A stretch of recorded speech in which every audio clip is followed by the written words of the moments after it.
They saw beauty and thought it was available. They saw power and thought it could be dragged closer. But this scroll reveals the dark turning of the mother, the moment sacred force stopped explaining itself and became consequence. In the story of Chamunda, arrogance meets its ending, predation meets a boundary with teeth, and the divine feminine shows the collective that some evils are not meant to be negotiated with. They are meant to be cut off at the root. Esoteric wisdom to open the scroll. Beloved collective, come nearer to the fire and hear this carefully. There are moments when the sacred appears clothed in beauty, and there are moments when the sacred appears clothed in warning. Both are holy. Both are true. But only the foolish believe the divine must remain gentle when desecration has revealed its face. For there is an ancient law hidden beneath the songs of the mother. When reverence is refused, consequence arrives. When holiness is hunted, another face emerges. When arrogance mistakes radiance for weakness, the dark flame awakens. This is not chaos. This is not uncontrolled wrath. This is sacred intelligence changing its garment. Chamunda rises where violation has crossed the line. She rises where predators confuse beauty with access. She rises where corruption has mistaken patience for surrender. So enter this scroll with clean sight. For this is not merely the tale of two demons brought low. It is the revelation of what happens when the divine feminine becomes the blade that protects her own temple. And know this before the first step deeper. Not every holy force comes to soothe. Some come to sever what should never have touched the sacred at all. Universal Current, C Receipt, Architect Musician, 3611027. The Graceful Whisperer, Devalan, Ahll.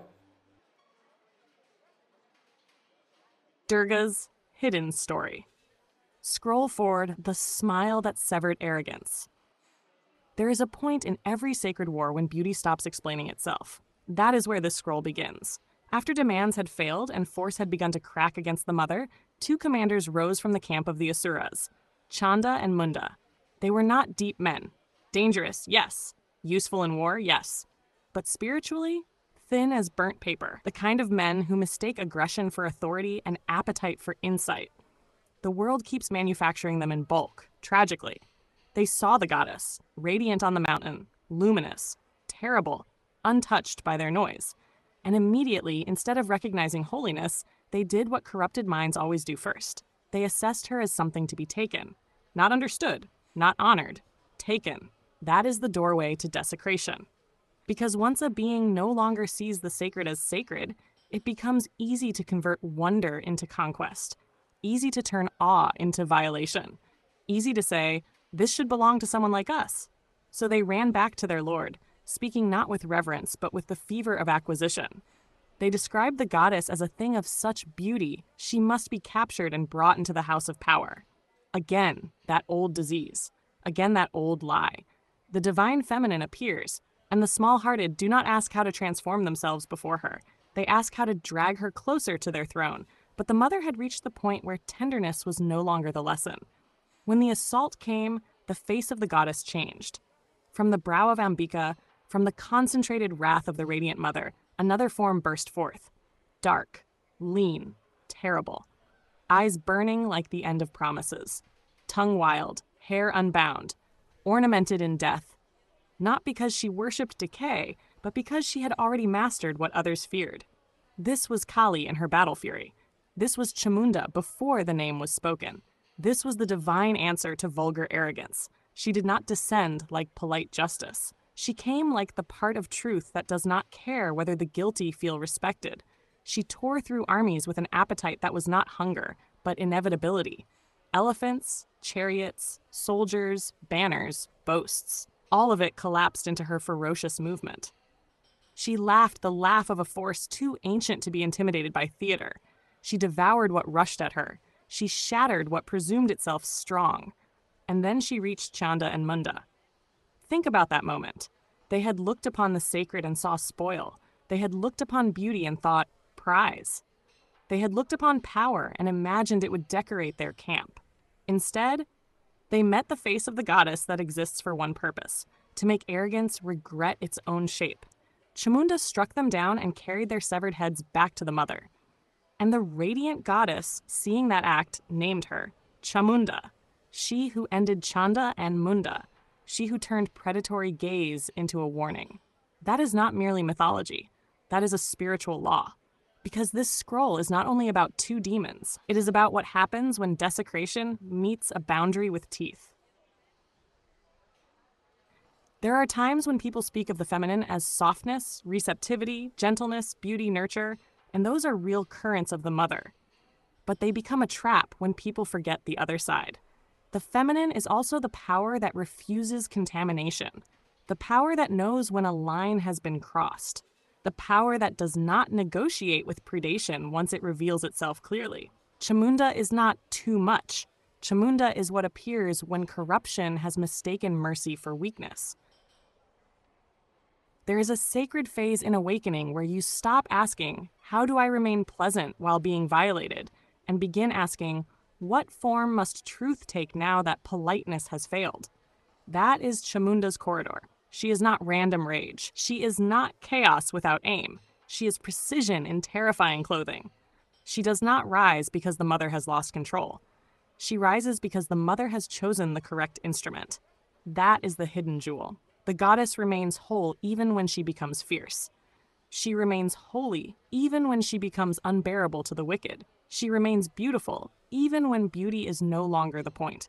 Chanda and Munda represent a pattern older than kingdoms.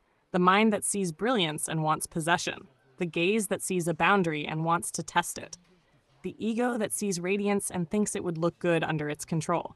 Chamunda answers that pattern with a blade, not because destruction is glamorous, but because some things, once fully revealed, must be ended.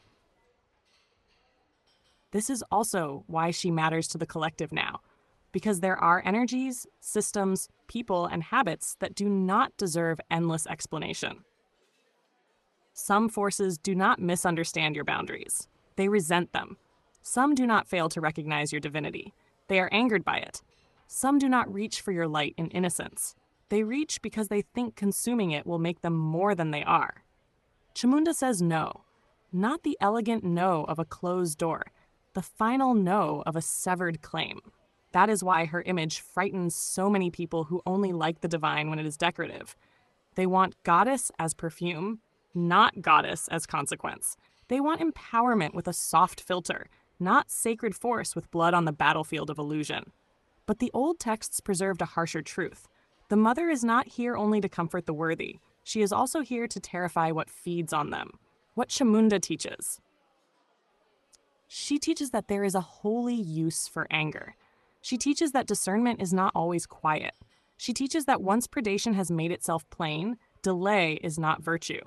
She teaches that darkness does not only hide in ugly forms. Sometimes it approaches through admiration, flattery, fascination, and entitled praise. And she teaches something many need badly. You do not become less divine when you become impossible to violate. That line alone could walk barefoot through half the world and still be underused. When the sacred is hunted, the mother does not only sing, she also unsheathes. When beauty is stalked by arrogance, the dark face of truth appears. Not to apologize, to finish. So let the collective remember, there is a time for grace. There is a time for warning. And there is a time when the holy must become terrifying to protect what is still pure. Seal of the scroll, I do not owe softness to what comes to profane me. What crosses the sacred line meets the sacred blade. I remain divine, even in refusal. Receipts. This scroll is grounded in the Devi Mahatmya, the great goddess text embedded in the Markandeya Purana, commonly dated to about the 5th or 6th century CE. It is one of the earliest major Sanskrit works to center the goddess as supreme. The specific episode behind this scroll is the chapter traditionally known as the slaying of Chanda and Munda. In the English translation record of the Markandeya Purana, that episode appears within the Devi Mahatmya section, and the text explicitly links the name Chamunda to the defeat of Chanda and Munda. The broader Durga cycle and its centrality in Hindu tradition are also reflected in standard reference works, which note the importance of the Devi Mahatmya and its place in goddess-centered worship and mythology. Source names only. Primary tradition, Devi Mahatmya, Markandeya Purana. Reference works used, Encyclopedia Britannica, Devi Mahatmya, Encyclopedia Britannica, Durga, English translation material of the Markandeya Purana covering the slaying of Chanda and Munda. Channeled by your architect musician, 36110, 27 palms of eyes. The golden whisperer, sea star, Devalan sea, all. Apply the news you can use, truth and accuracy. The real non-bedazzled jewels. Some forces do not come to honor the sacred. They come to test it, touch it, take from it. Chamunda is the mother's fierce answer. What comes to profane the holy will meet a boundary with teeth. Wisdom, I remain divine, even in refusal. My boundary is holy. What comes to profane me meets the sacred blade. To our beautiful collective, from our day ones to every new soul joining this journey, we love and appreciate you deeply. You've turned this space into so much more than a community. You've made it a family. Thank you, truly. Your presence, your energy, and even the smallest acts of kindness have the power to shift the compass for many in ways unseen but deeply felt. Here's to each of you, all new and the many more to come. We're just getting started, and we're so grateful you're here with us. With love and infinite appreciation from the collective of Shaman Ahll.